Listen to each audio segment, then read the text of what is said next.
Everybody slept well. Hope the kids had a good time yesterday. Our first speaker is Dr. Tim Cripe. He's from Nationwide Children's Hospital in Columbus, Ohio.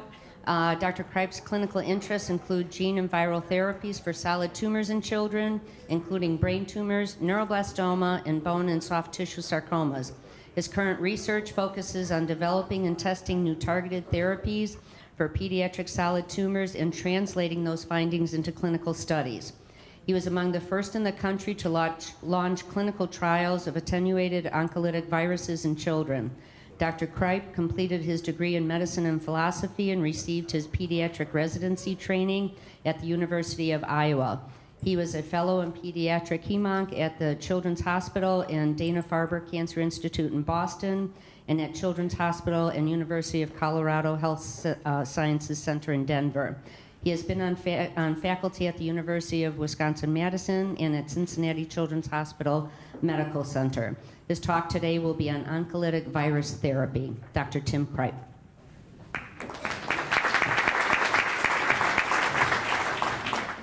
Thank you, Pat. Thank you for the invitation. It's really a pleasure and honor to be here today and to help to share with you some of the work we've been doing in this novel field. You know, as I was going through my career and training and we were losing children to cancer, we kept saying, we need something different, we need something different. So this was an area that was really attractive to me because it was something completely different.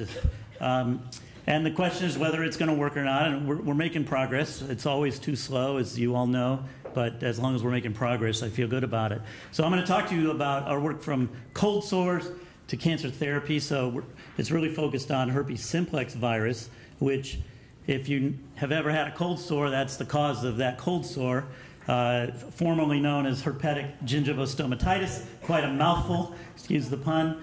But the virus is something that causes lytic lesions, meaning it infects and kills cells. So it can cause these ulcers in the mouth.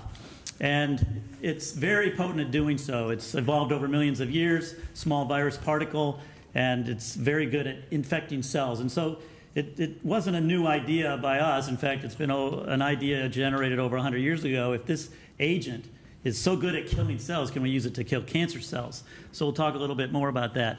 But the virus itself is quite small. How small? Well, on this slide, it looks pretty big, but that's an electron micrograph that's been color enhanced.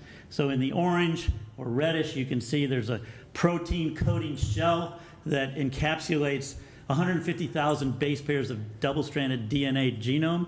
And then around that in the black and gray are some proteins and other substances that the virus particle carries with it. And then it's surrounded by a membrane, much like a cell, but it's much smaller than a cell. These are really nature's nanoparticles. So you hear a lot of these days about nanomedicine and devising small shells that'll carry drugs, et cetera, nanomedicine, nanoparticles. This is really nature's nanoparticles. And I tried to give you a sense of, or try to think about how to give you a sense of how small this is. So I thought, well, let's calculate how many of these viruses could sit on the top of a pinhead. And there's an artist I found, Willard Wiggin, that is in Europe that does artistic, microscopic art. So he created the thinker here on top of the pinhead. And this thinker's calculated how many viruses might be able to join them on that pinhead. And it turns out you can put about 100 million particles of herpes simplex virus on top of this pinhead. So it's quite a small particle, but it's very effective at what it does. So when you take a layer of cancer cells in a dish and look at them under the microscope, these are the cells. You can see all the little outlines of cells, and some are a little bit more rounded, and so they refract the light a little differently, and they look white, but the rest of them, this is all packed with tumor cells on this culture dish. And if we were to drop a single virus particle right in the middle of this dish and videotape it over time, we see this, what I call a tidal wave of cell death. So the virus is infecting the cell, killing it, spreading to the next cell, the next cell, the next cell, and killing it. And if you look up in the upper left corner, that's the timeline. So that happened in about 15 hours. So it's pretty rapid that the virus can spread and kill the whole culture dish. And this is one of my favorite movies, so we're going to watch it one more time just so you can see it. So this tidal wave of cell death is something that we'd like to see happen in a whole tumor, and it's a much different thing to get this to work in a dish than in a tumor. So that's what sort of the rest of my career has been struggling to try to figure out how to do. And as I mentioned, this isn't a new concept. It's been around for a while, and in fact, it made an episode of House So you might know the show Dr. House. And there was an episode I was watching a few years back where he had admitted a faith healer who was acting crazy. And he was trying to figure out why was that faith healer crazy. And he just was sort of figuring out that that faith healer had developed a viral infection of his brain. But he was also trying to figure out why, when that faith healer met a patient with cancer in the hallway, afterwards that cancer's patient's tumor shrank. And he's kind of putting those two and two together and figuring out what happened here. That's why her tumor shrank. The virus went after the cancer first. Are you saying a virus attacked your tumor? For 200 years, there have been reports of wild viruses that target tumors. Early 1900s, an Italian medical journal wrote up a woman with cervical cancer who was injected with a weak strain of rabies. I have no idea why they did that, but her tumor shrank. You think he gave her rabies? One of the virus types most prone to go after cancer cells is herpes. I was watching that and I leapt out of my chair. Yes! TV got it right for a change. So I was very excited about that. And so, you know, of course, I don't usually talk about the downside. There's a movie, I Am Legend, where they cured cancer with a measles virus and everybody turned into zombies. So, you know, there are concerns about it. But it turns out that, you know, we can make these viruses pretty safe. We can delete parts of the genes that cause disease and retain their ability to infect and kill cancer cells. And that's what I've been working on, and a number of other people have been working on. And we're using primarily a virus that we call SEPREHVIR, which, as some of these are in your handout, I didn't put the videos and pictures in your handout, but some of these are in there. And this is a graph, for example, that comes from a company in Scotland, in Glasgow, that did a trial of this virus. This is a herpes simplex virus that was isolated and then made safe by crippling it a bit. And they injected it into patients with brain tumors, glioblastoma multiforme, adults with brain tumors. And these patients usually live on average about 6 months after diagnosis. And that's shown by the dotted red line in each of these graphs. And the bar graphs to the right are showing you how many patients were living beyond that expected 6-month survival. And in fact, as of their last count in 2012, when they looked, there were 3 patients who were living over 10 years. So there's some evidence that maybe this virus can be useful. And so we wanted to take that virus and just determine whether it might be used for any pediatric cancers. And we've been working with it in the laboratory and in research models for a number of years now, and using it against pediatric type tumors. And we've been able to see some very good responses. So this is a mouse with a tumor that you can see shrank over time after an injection of virus. So here's a graph that we published this year in the medical literature showing 2 neuroblastoma models where human neuroblastoma cells were grown in mice that don't have immune systems, allowing the tumors to grow. And you can see with the red line, this is mice that have not been treated. Along the left axis is percent survival, and the that's the y-axis. The x-axis is time, and you can see that all those mice, their tumors grow large and they have to be sacrificed within 2 to 3 weeks. But in the top graph, you can see with the blue line and then the shades are confidence intervals. But most of those animals were able to be cured by doing this with an injection with this virus. Now, it doesn't always work, and you can see on the bottom line is a tumor model where we only extended the mouse survival by a little bit. So every tumor is a little different. And there's a lot of ways we can improve on that, and I'll show you one later on in the talk where we can take that very model, SKNAS, and make it look a lot better. So just keep that in mind for later. So based on a lot of these data, we launched a clinical trial in children, a phase 1 study, meaning it's mainly for looking at safety and trying to figure out a dose, and using the herpes simplex virus by direct intratumoral injection. And later we amended the trial to include intravenous injection because we wanted the virus to be able to reach every site where the tumor might be in a patient. And we can do that in mice, actually. You can get some of the same effects I showed you by giving the virus intravenously. And so the virus was provided by Virtue Biologics in Glasgow, and we got some funding, fortunately, from the FDA and also from some local funding from Ohio State University. And we were able to enroll patients on this trial, and just this year finished the first cohort, 9 patients at 3 different doses with the intratumoral injection. So the intravenous injection is still ongoing.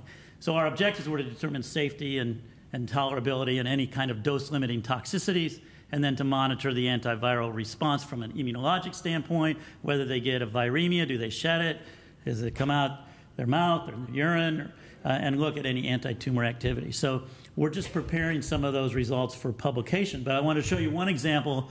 This is in a patient with a sarcoma, not different, too different from potentially from neuroblastoma, where you can see the patient's large intra-abdominal mass that's not resectable. He had failed all the typical therapies, surgery, radiation, lots of different chemotherapies and other phase 1 trials. And if I take a CT scan and look at the tumor cross-sectionally where that dotted line is, it looks like this on the left. Again, I circled the outline of the tumor. This is a PET scan. You can see the red glow around the area where it's uptaking glucose on PET signal.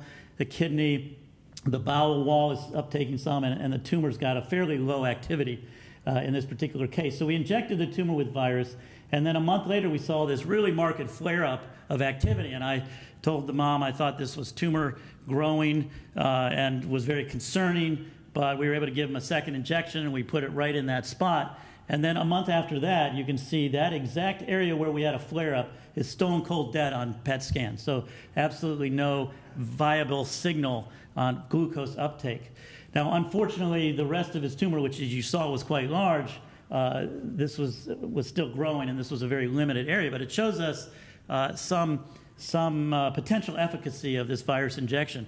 Now, in retrospect, a tumor that's growing that much with that flare-up of signal wouldn't have gone stone cold negative like that, I don't think. So our reinterpretation is this is actually an inflammatory reaction to the infection that we were causing with an influx of immune cells, which is something we see in the mice too, and that those immune cells were effective at killing that area of the tumor where they were migrating to. And so if we can get this to happen throughout the tumor, I think we might be able to make some progress. So there's two ways we've figured out now over the years that virus can work. It doesn't just infect and kill tumor cells, but it can induce an immune response, change the tumor microenvironment to be more inflammatory, and allow the immune system to come in and recognize the tumor. And so that's a very exciting prospect. And that's something that was really built on by others. And again, we're also doing intravenous dosing where we mix it into a bag and infuse it over an hour. But we've only done a few patients on that. So we started a low dose, and that trial's still open. So our next plan, and I'm working with Dr. Streby, my colleague, who's been here and talked about this field a bit, for those of you who have been at some prior meetings, is to combine this virus with chemotherapy. We'd love to combine it with something to make it better, and maybe targeted therapies and other immunotherapies, but our easiest to do for the next clinical trial really is to use chemotherapies that are going to be used anyway in patients at first relapse, and do a study to say, does adding virus injection help in addition to the chemotherapy at first relapse. So we're working on writing this trial now. We'll probably use standard drugs that are used in relapse for neuroblastoma, and add in a virus and maybe randomize patients to receive the virus or not. And we're looking for funding for this trial, and we're finishing, hopefully writing it by this summer, and hope to open it next year is the plan. So I want to get back to the immune component of this, this whole aspect of viral therapy, because it's something that was underappreciated. It's been around. We knew it existed. This is a paper from 1999 where they used a different herpes virus. The left graph is a tumor on the left side where they injected the virus into the tumor, and the right graph shows you a tumor on the right side where they didn't inject a virus. And so both tumors on both sides of the same animal grow like crazy, as shown by these lines. But if you inject one side, you can get slowing the tumor. And actually, this was the Neuro2A model, so a mouse neuroblastoma. You can get slowing of the tumor, but you can also get slowing on the other side without injecting it. So that suggests there's an immune response against tumor antigens that's systemic, that can go and attack tumor elsewhere, which is really critical for getting at metastatic disease. And so this is akin to what has been seen in the adult world with melanoma with a different herpes virus called TVEC, which is produced now by a company called Amgen. And in the Amgen trial, and this was a very exciting time for our field that all happened in the last year, although this trial actually has been going on, I think, since 2007, so it took them a while as well. So this phase 3 trial was for patients with melanoma, and they took the virus and injected it into melanoma lesions on the skin. And there's two arms of the trial. They took advanced stage patients, stage 3B and 4, and either gave them virus or just gave them an injection of a protein, GM-CSF, which is an immunostimulatory protein, and it's one that's encoded by the virus. So the virus is not only acting as viral therapy, but also gene therapy. It's a GM-CSF gene that's put in the virus. So that was their control arm. So 295 patients got the virus. They got it every 2 weeks, injected into either the same or different melanoma lesions on their arms. There's a known phenomenon, this whole inflammatory thing I was showing you can sometimes be looked like tumor progression. So we now call it pseudo-progression, that can make it look like the tumor's getting worse when in fact maybe it's not. And so they appreciated that in this trial, and they said, well, we're going to inject every 2 weeks up to a minimum of 24 weeks. And if the tumor grows, we're going to still keep injecting. But if it's still growing after that, then we're going to call it a failure. So they had patients who seemed to be getting worse during the initial injections, but then went on to get better. And the interpretation is that it takes a while to really induce an immune response against the tumor, or to potentiate an immune response that's already existing. So in this trial, which was published in the medical literature last year, they published a lot of waterfall plots. So this was the best picture of a waterfall I could find on the internet. I'm not sure where it is. I think it's in New Zealand. But this, if anybody knows, let me know so I can say that in subsequent talks. But what a waterfall plot is, a plot that plots each patient's cancer, and if the tumor's growing, then the bar graph goes up, and if it's shrinking, it goes down. And so you get what look sort of like, at least to scientists or clinicians, as a waterfall. So these are the waterfall plots from the TVEC phase 3 trial for patients with melanoma. They're color-coded by the stage of disease, and this particular plot shows sort of the entire assessment of each individual. So each bar graph is an individual. So if you see the bar graph go up over here on the left, that means their tumors grew by 150%. If you see it going down over here, that means the tumor's shrinking. And if it reaches minus 100%, that means it's a complete response. The tumor's completely gone. So you can see in patients who got virus, 26% of the patients had response. They shrunk to some degree, with something like 16% completely disappearing. Now, there were a few that did respond to GM-CSF, and again, this is a immunoactive protein, so it probably allowed some immunologic response, but not nearly as many, 6%. And if you look at individual lesions, and these are whole patients here, but if you look at individual lesions that were injected with the virus, 77% of them shrank to some degree. And the numbers are in the table there, but 47% completely disappeared. So that's pretty remarkable. But what's even more dramatic, I think, and more impressive is the following two slides.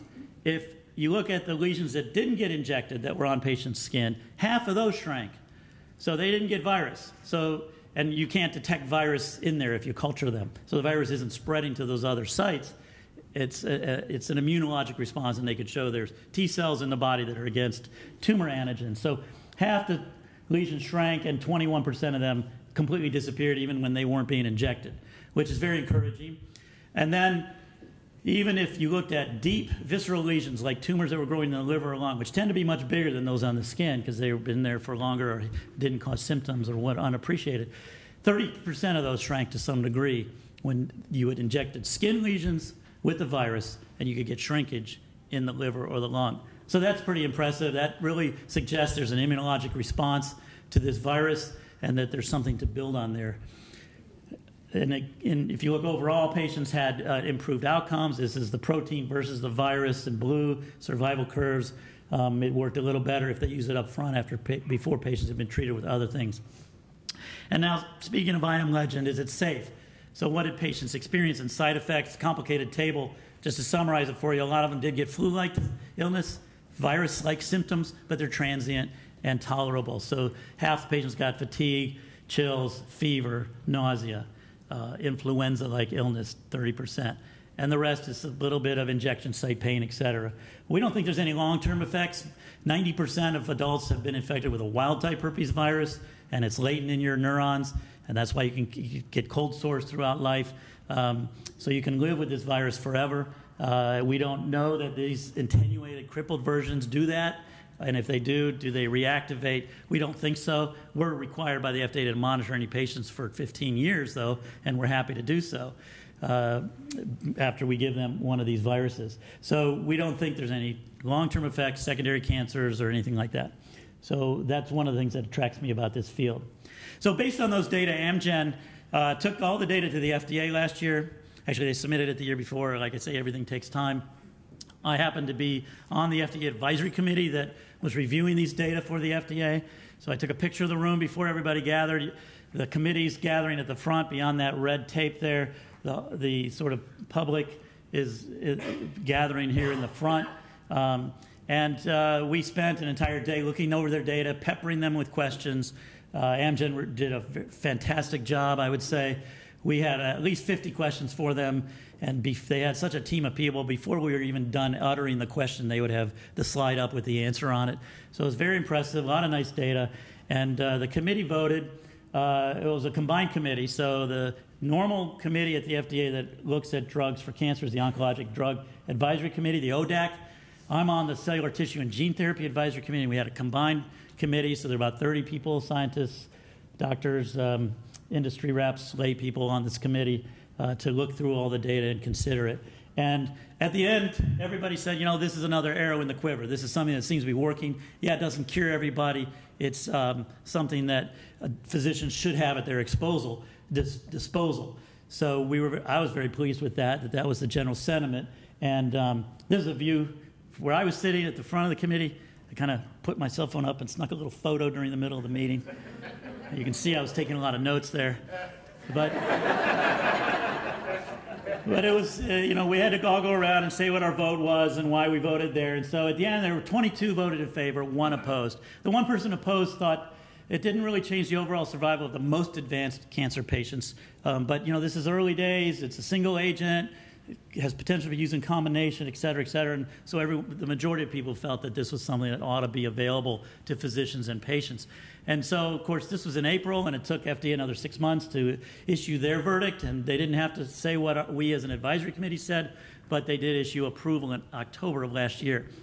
So that's really a watershed moment for the field in terms of the first-in-class approval of a virus for cancer therapy. And now, what is Amgen doing with it? Well, they're bringing it to pediatrics, thankfully. So they're working on and about to launch a phase 1 trial, multi-center, open label, meaning we know who's getting virus and who's not. Dose de-escalation study, so if they run into trouble, they can change the dose. Of safety and efficacy of this virus, and they call it Telimagene Lahaparavac. I'm not sure why. We prefer to call it TVEC. A little easier to say, but in pediatric subjects. So this trial has been going through a lot of iterations, and I'm about to have a final version soon, I'm hoping. And the goal of this trial is to evaluate the safety and tolerability of this particular virus, TVEC, also known as Imlygic, in children, and to evaluate whether it is helpful or not. Does it cause tumor shrinkage? Does it induce an immune response against tumors? What kind of utility does it have for patients?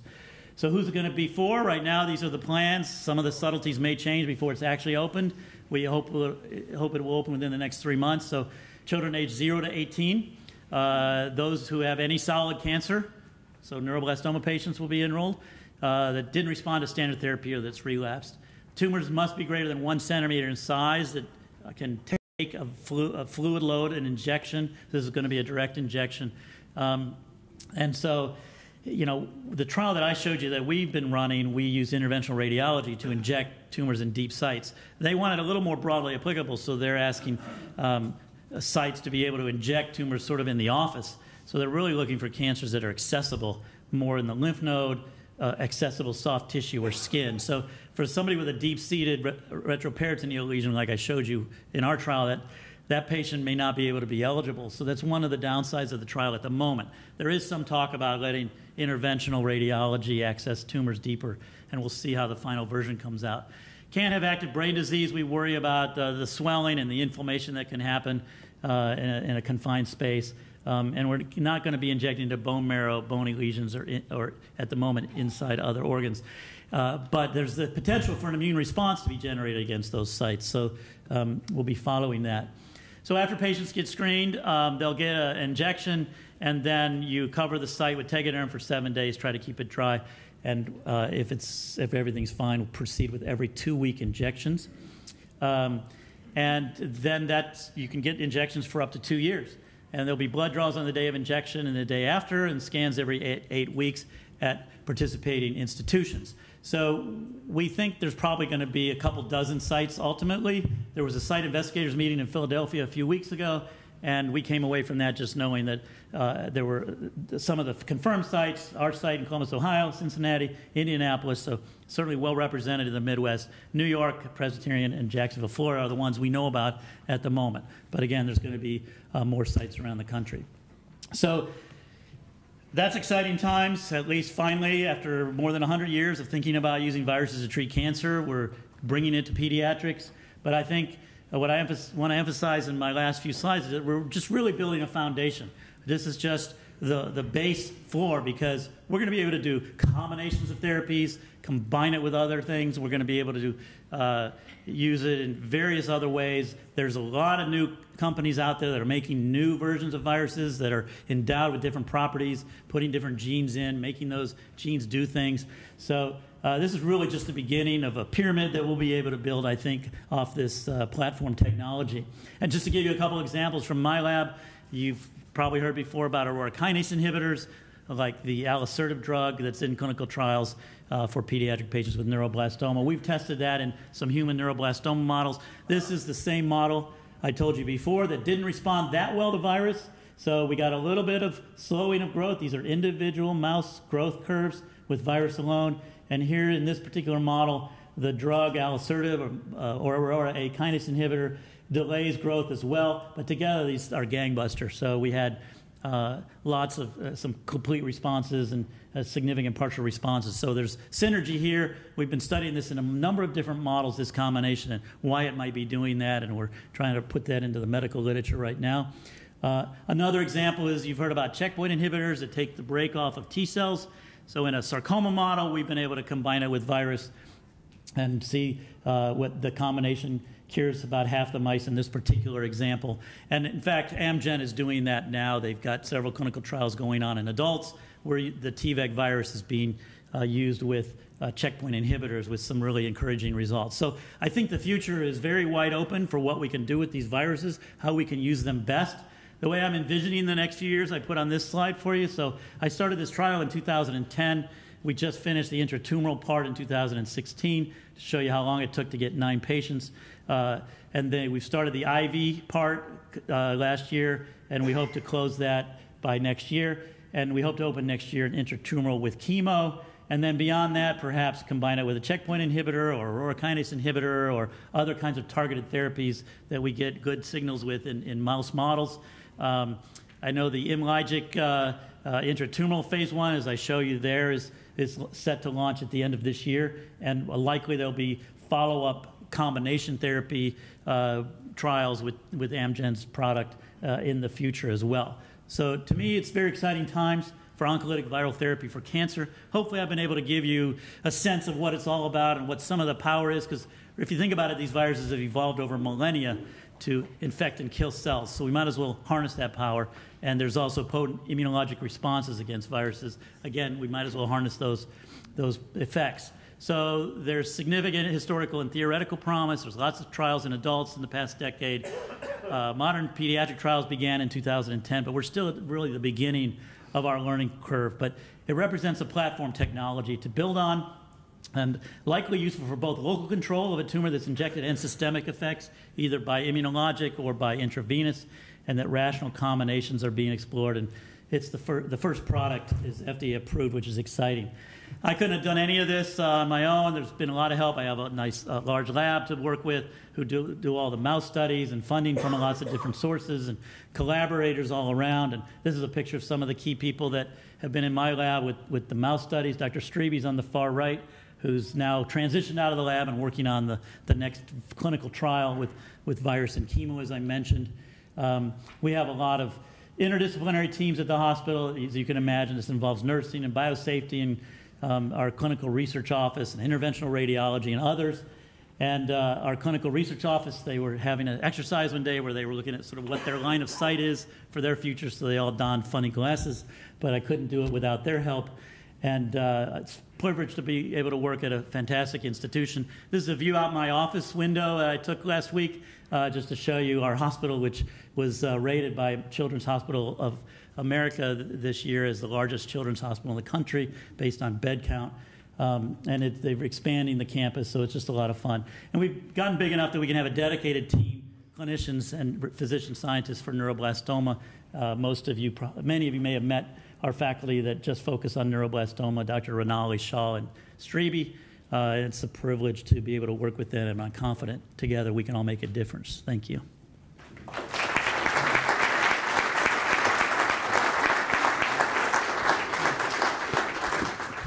Questions? Delighted to answer. Hi. Hello? Is it on? Yep. Thanks for coming. I wonder if you guys would be able to administer this virus like during a surgical resection, so similar to like IORT, I guess, and try to, the idea is you take out most of the tumor, but then whatever's left, you try to treat it with this stuff during surgery instead of using the interventional radiology.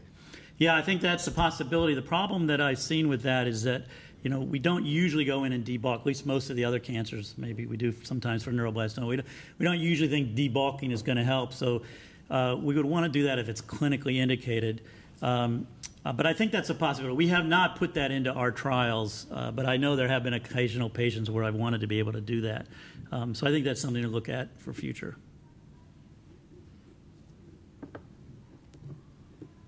So you spoke about the intravenous trial that's ongoing now that you're still enrolling patients. Can you talk for a minute about how that's going?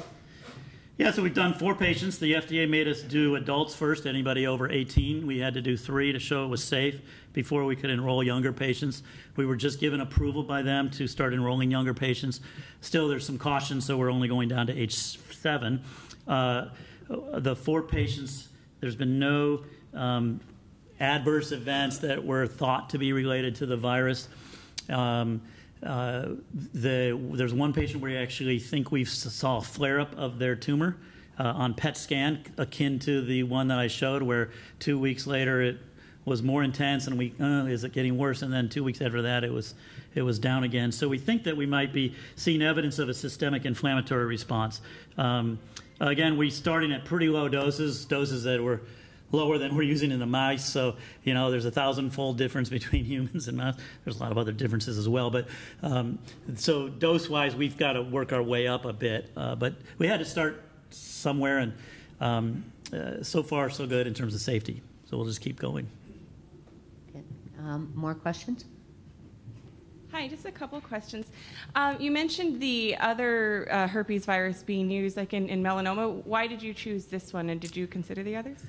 Yeah, so, these things happen just by way of circumstance. So, to be honest, the way I had not heard, when I was trying to set this trial up in about 2006, I had not heard of the company called Biovex at the time, which had this virus that Amgen bought. And I had a patient with a rhabdomyosarcoma who knew what I was doing in the lab, and the mom wanted me to give her a virus off my shelf. And I couldn't really do that. But she said, look, I've heard of this company in Scotland. They've got a clinical trial. Maybe you can get compassionate use. So I looked them up on the web, and so I contacted them and said, would you give compassionate use, approval for this patient of mine? And they said, well, no, we can't do that. We're in Europe. We don't have approval in U.S. or to even give it compassionate use, et cetera. And they were cautious about that, but they said, well, but we'll work with you to set up a trial in pediatrics. So I ended up working with them. And to be honest, there was a company that I had worked with, a third company, because there's scattered companies around that I had tried to engage, and they basically told me after I had presented to them and they were initially excited, they said, no, we can't do it. And they said, we're afraid of something bad happening to a kid, so we're not going to work with you. So I was very thankful that here I found a company that would work with me, and so we went forward on that.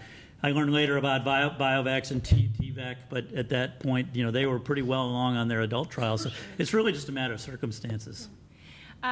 Regarding the flu-like symptoms, how were they treated? Like, for example, our kids get fever when they're neutropenic and they get antibiotics. Like, was it treated? Was it just allowed to play out? Yeah, so you're allowed to get Tylenol and supportive care if there's a lot of GI issues, get some fluids, IV fluids. In our trial, we've only had one patient who we've had no patients get a fever, or one patient get a little chills, and then one patient needs some fluids the next day. So it's been really mild. Okay. I did another virus trial with 6 patients using a vaccinia virus, and almost every one of those patients got 104 fever exactly like 8 hours after virus injection, and it was totally gone after 6 more hours. So it was sort of just this flare-up that occurred. So yeah, most patients are just managed through it.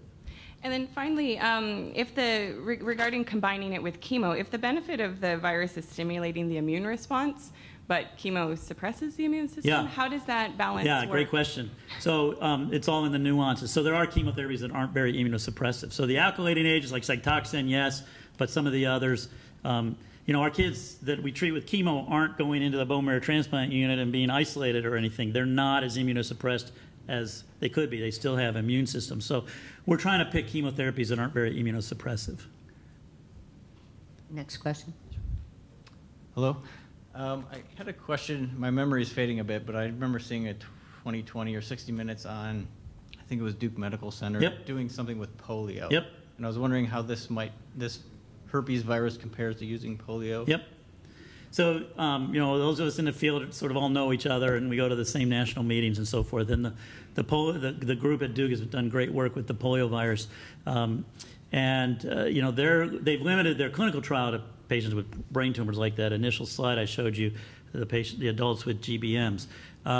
They've had some difficulty with toxicities and had to de-escalate the dose of their virus, but they've obviously had some dramatic successes that have made the news.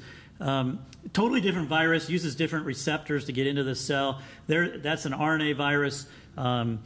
And, you know, their effects, it should be noted that the average time to see effects with TVAC were 4 months. And the average time with the polio viruses, I've seen them present data in some patients, it didn't happen for 8 months or 12 months. So I think it's similar in the fact that you are probably generating an immune response, and that takes time to build up enough to really see an effect. But a totally different biology of the virus. Now, my friends there tell me that they've been testing the polio against a lot of other tumor types, and most tumor types do seem to have one or another receptor that the virus can use to get in. And so they are looking at expanding that. But I think they want to get done with the first trial before they open up other trials. Okay. And has there been any difference if, say, somebody had the herpes virus previously or never had it before? Yeah, great question. You guys are sharp. Getting a little sweaty under the collar here. Actually, so in the TVAC trial, in those several hundred patients, they looked at they did what they call multivariate analysis and looked at all the different risk factors. And one of those was, were you already serologically immune to virus, HSV1? And it was about half and half of the patients, and there was no difference in outcome. Those who had immunity, their tumors shrank to the same rate as the others. One could argue if it does inhibit or impede the virus at all, which it might to some degree with intravenous, then it may be the most efficacious in children that haven't been exposed to it, but it didn't seem to make a difference in that trial. Okay, thank you. Other question? So interested in this novel approach. Questions about the mechanisms. So it seems I'm a little confused. Is it because the virus lyses the tumor cell, or is it the immune response? And is it an immune response to what? And what would be the mechanism, especially for distant sites? Yeah. So I didn't go into that for this audience, but for you I will. People are looking at that now in more detail, and there was a study with adenovirus that came out last year where they tracked T cells against tumor antigens, and you could see that with virus alone, with baseline you had very few in their models anyway T cells against any of the tumor antigens. When you gave a checkpoint inhibitor in that study, they got an increase in some T cells proliferating against tumor antigens. And when you gave virus, they got others. They looked at about, I think, 30 different T cell clones. They had different peptides. They had sequenced the tumor and knew the mutations. So they got more when they used the virus alone. And then when they use those together, they got this whole plethora. So there's antigen spreading. You get exposure of antigens. So the thinking is the lytic part of the virus infection and the cytokines that are produced by that infection present new antigens to the tumor in what's called an immunogenic cell death, characterized by calreticulin and ATP and HMGB1 release. So you get this immunogenic cell death from the lytic infection that helps antigen presentation. you get T cells then coming in, especially with checkpoint inhibitors, they're allowed to do something. And that can, all that processing actually happens in the lymph nodes, so those T cells go out into circulation, and they can get the other sites. Thank you. Yeah. Any other questions? No? Thank you for your attention. Thank you, Dr. Cripe.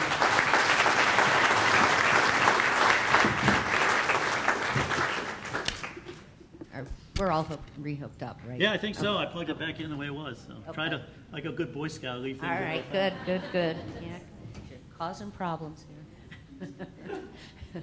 Our next speaker is Dr. Stephen Sands. He earned his doctorate in child and school psychology from New York University and completed his fellowship in clinical neuropsychology at Memorial Sloan Kettering Cancer Center. Dr. Sands is an associate professor of medical psychology in the Department of Pediatrics and Psychiatry at Columbia University Medical Center and is the director of the Valerie Fund Psychosocial Program and co-director of the Center for Comprehensive Wellness.